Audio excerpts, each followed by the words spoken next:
Bonjour, bonsoir avec tout fanatique Haïti Nouvelle, dépendamment de localité de vidéo. Une autre fois encore, pas oublier sur channel information, channel qui est là pour informer ou qui pour chercher information quotidienne, nous promettons nous parler derrière pour nous porter pour. Avant d'entrer dans plus de détails, nous disons un grand merci avec vous-même qui êtes abonné et vous-même qui pouvez abonner. Nous disons abonner pour capable toujours être informé de toutes sortes d'informations. Et bien, je dis à nous voter pour une nouvelle vidéo. Côté que la report au prince, je dis, est vraiment PG et spécialement dans bicentenaire, côté que individu pas arrivé identifié, t'as fait échange de tir avec la police. Et bien, nous demandons pas de connecter, rester connecté ensemble avec nous pour capable gagner plus de détails dans la vidéo. Et nous disons grand merci avec vous-même qui choisit Haïti Nouvelle pour être informé. L'ex-directeur général de l'EDH, Serge Raphaël, l'ex-titulaire des TPTC France Verila, Roger Lefebvre et l'ancienne première dame Elisabeth Desbois-Prival ont tous boudé ce jeudi l'invitation du commissaire du gouvernement à Île-de-Port-au-Prince, maître Jacques Lafontan. L'ancien ministre des Finances, Daniel Dorsainville, également convoqué, ne s'est pas présenté en raison d'un problème de santé. Il a cependant adressé une requête au chef du parquet dans laquelle il sollicite un report programmé au début du mois de décembre par le commissaire Lafontan. Ces personnalités doivent répondre aux questions du commissaire du gouvernement sur des faits de faux, usage de faux en écriture privée, sur facturation, enrichissement illicite, association de malfaiteurs et d'abus de confiance dans le cadre du contrat liant l'État haïtien à la Sogénère pour la fourniture d'électricité. Il faut dire que la situation a été très tendue ce jeudi au bicentenaire où des individus lourdement armés ont tiré en direction du parquet. Des affrontements ont eu lieu dans la zone entre des agents de la PNH et des bandits armés. Un jeune homme en est sorti blessé. Vive tension ce jeudi à Potiguave où des individus ont attaqué à coups de pierre des agents de la PNH qui ont riposté par des tirs. Bilan de blessés. 221 arrestations et 23 armes en feu confisquées. Tel est le bilan des opérations menées par la police nationale au cours de la période allant du 15 octobre à date. Les personnes appréhendées sont accusées notamment de meurtre, assassinat, tentative d'assassinat, détention illégale d'armes à feu, trafic illicite de stupéfiants et destruction de biens publics, selon le porte-parole de la PNH, le commissaire divisionnaire Michel-Ange Louis-Jeune. La passerelle a présenté ce jeudi le bilan des travaux réalisés durant son mandat qui s'étendait sur 5 semaines, soit du 12 octobre au 18 novembre. Cette structure était constituée de 7 membres. Les organisations qui avaient mis sur pied la passerelle se sont montrées satisfaites de ces réalisations. Elles informent par ailleurs que les travaux de la commission de suivi sont à une phase très avancée. Cette commission de suivi est chargée notamment de désigner le juge de la Cour de cassation qui succédera à Jovenel Moïse ainsi que le prochain Premier ministre et les membres du gouvernement de transition. L'UNICEF et l'UNESCO en appellent à la réouverture des classes en Haïti, demandant aux acteurs concernés de d'œuvrer en ce sens. Depuis 92 nouveaux entrepreneurs ont reçu chacun ce jeudi un chèque de l'ONA dans le cadre du programme d'appui à l'entrepreneuriat jeunesse PAPEJ en vue de la mise sur pied ou du renforcement de leurs entreprises. À l'étranger, une ex-conseillère à la Maison-Blanche a dénoncé ce jeudi une fiction créée par la Russie et propagée par Donald Trump sur une prétendue ingérence ukrainienne dans la politique américaine, une théorie reprise en boucle par les défenseurs du président menacé de destitution. Après des mois de suspense, Benjamin Netanyahu est devenu ce jeudi le premier chef de gouvernement de l'histoire d'Israël à être inculpé pour corruption pendant son règne, le plus long pour un premier ministre depuis la naissance de l'État hébreu. Macius, à la mise en onde, Wilman Belzins, au micro dans Bose Figaro. Bonne écoute à toutes et à tous. Les anciens hauts fonctionnaires de l'État et la veuve de René Préval, Elisabeth Desbois, n'ont pas répondu ce jeudi à l'invitation du commissaire du gouvernement à Île-de-Port-au-Prince. Cependant, l'un d'entre eux, l'ex-ministre Daniel Dorsainville, a sollicité un report via une requête adressée au chef du parquet, compte rendu Jean-Christophe le Prophète. Ce sont au total 8 personnalités, dont 3 membres de la famille Volbe, ainsi que 3 anciens hauts fonctionnaires de l'État qui ont été convoqués ce jeudi au parquet. Ces personnalités devaient répondre des accusations de faux et usage de faux en écriture privée, surfacturation, enrichissement illicite, association de malfaiteurs et d'abus de confiance dans le cadre du contrat liant l'État haïtien à la Sogénère pour la fourniture d'électricité. Ils n'ont tous pas répondu à l'invitation du chef du parquet. Cependant, l'ancien ministre Daniel Dorceville a adressé une requête à ce dernier dans laquelle il sollicite un report évoquant des problèmes de santé. Les avocats de l'État haïtien qui étaient sur place parlent d'insultes et de mépris à la justice haïtienne. Maître Fritz Tocanton est l'un d'entre eux. Nous constatons leur absence. Je pense que le ministère du gouvernement est tenu de prendre les dispositions qu'impose la loi. Et nous croyons que personne n'est au-dessus de la justice. Je crois que l'État prendra toute disposition que de droit pour aboutir à l'application de la loi. Malgré l'absence de la partie défenderesse, le chef du parquet de la capitale a tout de même visé la plainte de l'État haïtien, promettant de faire ce que de droit, a rapporté maître Ephésien Joissé, un autre avocat de la partie demanderesse. Sur la loi, les commissaires du gouvernement ont saisi d'une plainte, les gagnent pour analyser plainte, pour regarder est-ce qu'il y a une opportunité pour le poursuivre en tant que chef de poursuite. Donc, moi, c'est tellement important que nous balions. Nous estimons nécessaire pour le relais Mounsaro, pour poser aux questions, pour le fondement plainte là avant de faire ce que de droit. Personne ne va venir sauf un seul qui m'a donné un report motivé. Donc, le policier a dû constater l'abstention et que lui-même, il peut faire ça, la loi dit le fait en pareille circonstance. Maître Newton Saint-Just, le troisième avocat de l'État haïtien, a de son côté rejeté les accusations selon lesquelles ce dossier a été utilisé à des fins politiques par le président Jovenel Moïse. Il annonce par ailleurs l'envoi la semaine prochaine de sommation à d'autres personnalités ayant des dettes envers l'ONA. Dans une période très troublée, une période vraiment polarisée. Bon, on a tout râlé bien mettre en faveur et politique. Malheureusement, c'est le meilleur côté, on n'a pas acheté tout. Mais ça qui est certain, diversion ou non, ça c'est opinion. Mais ça qui est fondamental, ça peut pas ici connaître. Est-ce que il y a des gens dans le pays qui investissent dans le pays, qui est contre l'État, qui prend 123 millions de dollars sur facture l'État? C'est ça nous devons connaître comme vérité. Et dans le moment où on a parlé là, nous avons un mandat que l'État ici pour nous aider à recouvrer toutes les dettes qu'il a depuis 15 ans. Et dès semaine prochaine, nous pourrons voir que nous pourrons sommer des gens qui doivent l'ONA depuis 5 ans, depuis 6 ans. Même les gens qui doivent l'ONA, il n'y a pas de classement malheureux. Il faut dire que des individus lourdement armés ont tiré ce jeudi en direction des locaux du parquet. Il y a eu également des échanges de tirs entre les agents de la PNH et des bandits armés au bicentenaire.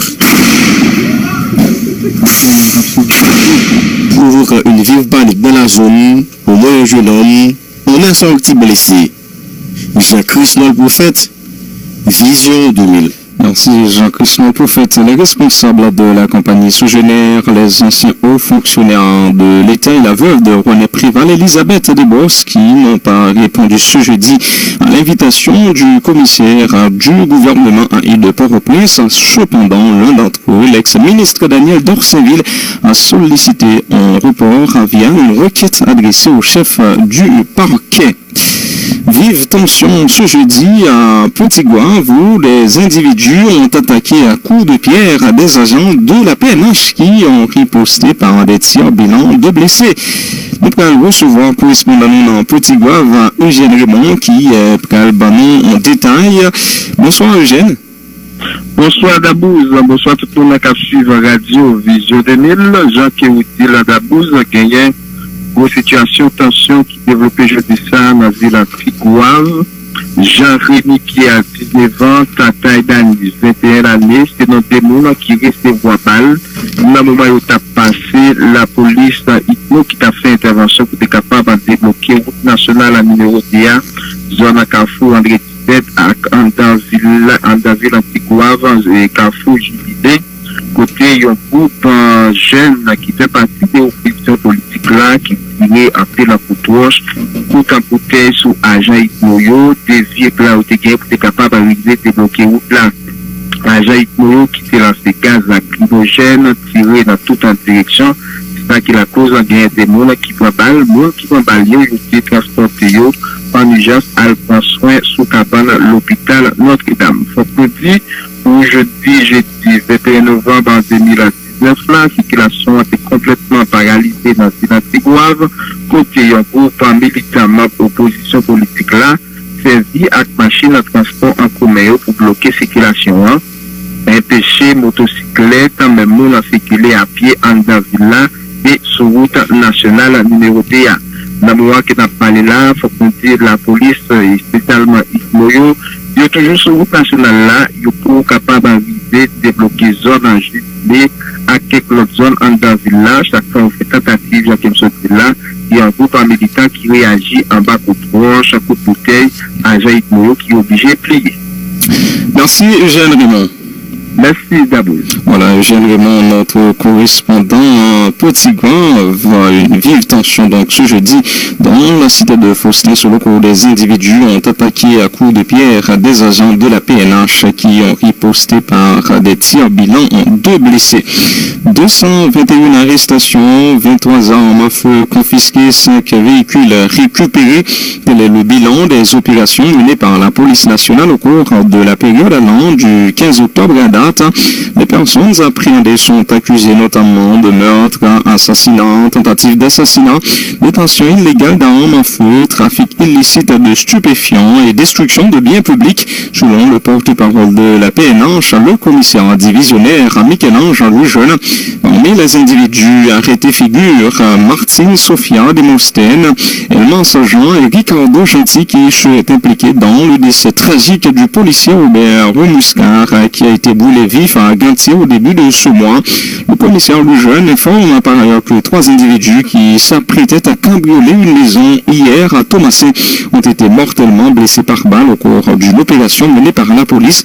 Les propos de Michel-Ange Louis-Jeune recueillis par Michel Xavier. La police à travers le pays, d'octobre à date, il a interpellé 221 personnes, il saisit 5 véhicules, il saisit 16 pistolets, 6 fusils d'assaut, 12 armes artisanales, 524 munitions, cartouches, 6 chargeurs. Et principale infraction que nous reprochons tout le monde que nous interpellons, c'est meurtre, assassinat, tentative d'assassinat, association des malfaiteurs, port et détention illégale d'armes à feu, vol, viol, destruction des biens publics et privés, trafic illicite de la drogue, bris de vitres des véhicules. Direction centrale police judiciaire, en date du 16 octobre, arrêté Lucien Dor pour port et détention illégale, Fredson Désir, alias Baby, Marc Aurel Jambon, Félien Casimir et James Neptune. Tout le monde c'est des mondes qui ont des armes illégales en possession. Il y en a un autre cas encore, c'est le cas de Jacques-Yves Sébastien Durozo, que en date du 12 novembre dernier, M. Saad est sorti aux États-Unis d'Amérique à bord d'un vol American Airlines, côté d'après l'autorité douanière de concert avec l'autorité policière, d'après procéder à l'arrestation avec ensemble de armes que nous sommes gardés là, et ainsi il y a un monde qui devait chercher dans l'aéroport. Durozo sont monde qui pas forcément nommer la police encore, même si la police Kembel pour la justice, c'est le commissaire du gouvernement, la justice de la Croix des Bouquets, qui gagne pour bailler instruction sur n'importe acte pour être capable de poser avec Durozo, parce que puisque il n'est pas forcément nommer la police encore. En date du 20 mai 2019, assassinat policier Oscar Jacques Junior, et c'est comme ça qu'il a été arrivé à arrêter Champagne Changlais, Désir Richcard, et il a été acheminé par devant l'autorité de justice pour être capable de dire le droit. Nous rappelons tout la mort Robert Omusca, c'est un agent 4 qui était en détachement avec un VIP. C'est comme ça qu'il était accompagné de la dame Jeannette Pierre et il a gagné un bandit dans la zone Gantier qui était assassiné et il a été carbonisé. Une fois des CPJ étaient saisis de situation ça, il a été travaillé sur le dossier ça. C'est comme ça le 3 novembre dernier, il a arrêté Martine Sophia de Mosten, alias Soso, Elmaz Jean, alias Marimat, et Ricardo Gentil, alias Boujoli. Donc, il a été interpellé tous les 3 parce que on a joint implication dans la mort policier Robert Omusca. Les CPJ a travaillé sur le dossier ça pour acheminer par devant l'autorité judiciaire. Depuis quelque temps, dans la zone Tomazo, il y a un groupe gang qui baptisé tête nous les 400 Marozo. Il a opéré dans pile monde qui est victime de situations groupe armé ça. Des CPJ ont fait une descente des lieux dans la zone ça. Monsieur, malheureusement, il a été couru, mais l'unité de CPJ quand même été arrivé saisi un fusil de calibre 22 de marque Ruger, mais des CPJ toujours à compiler des informations qui peuvent permettre en temps et lieu de mettre en collecte monde qui fait partie gang ça. 7 policiers ont été tués par balle, 41 blessés, dont 18 par balle de début octobre à date, selon le porte-parole de la PNH, Michel-Ange Lejeune, précisant que ces victimes ont été recensées au cours des mouvements de protestation. Il informe également que le centre de renseignement de la PNH a enregistré 87 décès dans les rangs de la population civile au cours de la même période. Le commissaire divisionnaire Michel-Ange Lejeune. On va rentrer dans une démarche pour nous dire nous avons contrôle telle zone ou nous n'avons pas contrôle telle zone. Démarche noire de la donne, c'est que la police est appelée à travailler sur les 10 départements géographiques du pays. Que ce soit à Gantier, que ce soit à l'entrée sud de la capitale, que ce soit à l'Antibonite, que ce soit dans l'autre zone qui est réputée beaucoup plus difficile que... Parmi les policiers, nous avons 51 policiers qui sont victimes, soit ils mourent par balle, et dernier cas en date là, c'est Carl Richardson, agent Ignoa, dans Charlon, dans l'année, soit ils sont blessés avec balle, soit ils sont blessés avec des jets de pierre, soit ils sont blessés dans l'accident, soit ils ont subi des agressions physiques, et c'est 7 de date là à Konya qui mourent par balle, et c'est 18 qui sont blessés par balle, et c'est 13 qui sont blessés par jet de pierre. En tout, d'octobre à date, nous avons 51 policiers qui sont victimes. Alors que dans la population civile, là, nous gagnons d'octobre à nos jours 87 centres de renseignement opérationnel et la police là arrivé compiler comme données comme monde qui mourit, 9 monde qui mourit par arme blanche, gagnent un monde qui est décapité, gagnent 3 cas de léchage et gagnent 4 cas de lapidation, ça baille en total 104 monde qui victimes dans la population civile là, plus 51 monde, beaucoup de policiers, en fait ça baille 154 monde en tout que nous gagnons qui victimes d'octobre à nos jours. S'agissant de la guerre des gangs au Bel-Air, le porte-parole de la PNH a dit n'être pas en mesure de présenter un bilan des victimes. Il en appelle à la collaboration des riverains pour faciliter un retour au calme dans la zone. Nous l'écoutons à nouveau. Nous ne pouvons pas rentrer dans une démarche pour nous dire nous avons contrôle telle zone ou nous n'avons pas contrôle telle zone. Démarche noire de la donne, c'est que la police est appelée à travailler sur les 10 départements géographiques du pays. Que ce soit à Gantier, que ce soit à l'entrée sud de la capitale, que ce soit à l'Antibonite, que ce soit dans l'autre zone qui est réputée beaucoup plus difficile que l'autre. Nous avons travail sur les 10 départements géographiques du pays. Mais maintenant, est-ce que bien contrôle la police pas là seulement comme entité qui doit avoir contrôle dans une zone donnée. Maintenant, c'est tout acteur qui est impliqué dans la coproduction de la sécurité qui doit aider la police à contrôler une zone. Maintenant, pour capable de livrer, retirer monde qui a bonne marche société. La situation d'Antia, nous avons sorti au République dominicaine, le malpasse, le pas passer, c'est kidnapping, tout ça au gain, zone ça au papa et tout zone ça va aller. Est-ce que la police libre contrôle situation comme vous le ça très bien. Très bien. Ma répondons que la police a intervenu à la fois sur toute situation nette qui dénature à tout l'ordre public et quand c'est pour question Bel-Air là, vous en qui m'a donné une question sur Bel-Air. Dossier Bel-Air là, c'est un dossier que moi connais que autorité judiciaire avec autorité, alors la justice avec des CPJ, il y a travail sur lui et nous pouvons en mesure qu'on y a pour nous chiffres, soit arrestation qui fait ou bien ce qui ça fait, qui a créé opposé dans 4 dossiers ça, mais étant donné que c'est régulièrement nous rencontrons la presse, ça ne va pas dire non rien, si demain si Dieu veut, état d'avancement enquête là, ou n'importe quelle situation, la nécessité de rencontrer avec la presse, nous pouvons faire ça pour nous faire le point sur ça, même accorder une dernière question, puisque nous avons deux barres. La passerelle a présenté ce jeudi le bilan de ses travaux au terme de son mandat qui s'étendait du 12 octobre au 18 novembre. Les membres de cette structure se sont félicités d'avoir pu aider les différents groupes de l'opposition et d'autres acteurs qui réclament la démission du président Jovenel Moïse de concilier leurs positions et conclure un accord sur la gestion de la transition. Le mandat de la passerelle a pris fin, cependant certains membres sont disposés à accompagner les acteurs concernés, indiqué l'une d'entre eux, la sociologue Sabine Maniga. Ces propos ont été recueillis par Léon Civil. D'abord, pour nous dire, facilitation, c'était une démarche compliquée. Il faut que nous fait acteurs qui ont tendance à faire passerelle là, prendre sous elle, ou bien prendre un parti politique en plus, il faut que admettre et puis il faut que respecter le mandat. Après 5 semaines de travail, même présentation bilan. Dans le commencement novembre, nous avons contacté tout acteur et puis nous étaient d'accord avec des démarches passerelles. Ensuite, grâce à une dynamique de facilitation active qui était mobilisée quelques membres très souvent, parce qu'elle a rapproché position contre eux et puis il était convaincu parti pour y entrer dans une démarche entente pour transition. C'est comme ça, il y a une entente qui a une grande ligne au accord qui signe entre l'entité qui représente eux, et puis signataire prend l'engagement pour y entendre son institution à l'adresse pour préparer la transition. Il y a évolution dans l'entité politique, je me dis, il y a travail et puis il y a discuté l'une à l'autre en toute liberté. Rôle passerelle l'a changé, même côté. Depuis 11 novembre, les villes ou observateurs, bon côté commission spéciale qui vient pour définir organe de gouvernance. Ça fait plusieurs fois débat d'entité déroulé, parce qu'elle n'a pas besoin là. Dans fait échange, ils mettaient le courant de l'accord que nous joignent. Qui donc, c'est observation qui prend pied sous facilitation. Résultat, discussion avec négociation, c'est produit dynamique interne, groupe qui implique et présence la passerelle par ni aux garanties, ni aux conditions pour discussion entre négociation sérieuse déroulée. Nous sommes capables de dire, dans le fait mandat, parce qu'elle a réalisé une partie essentielle dans le mandat facilitation, dans l'établi contact contracteur, et puis dans facilité pour y venir réunir, et puis y arriver joindre et signer un montant qui est engagé publiquement. Observation et facilitation continue par les résultats et les continue utile, même si nous voyons le premier résultat ça. Parce qu'elle a sorti dans la société civile. Mandat, monde qui l'a devant nous, que nous avons nommé 10 octobre, mandat ça a fini, mais travail là, il y a l'autre qui a reprendre si acteurs ont pensé que c'est nécessaire.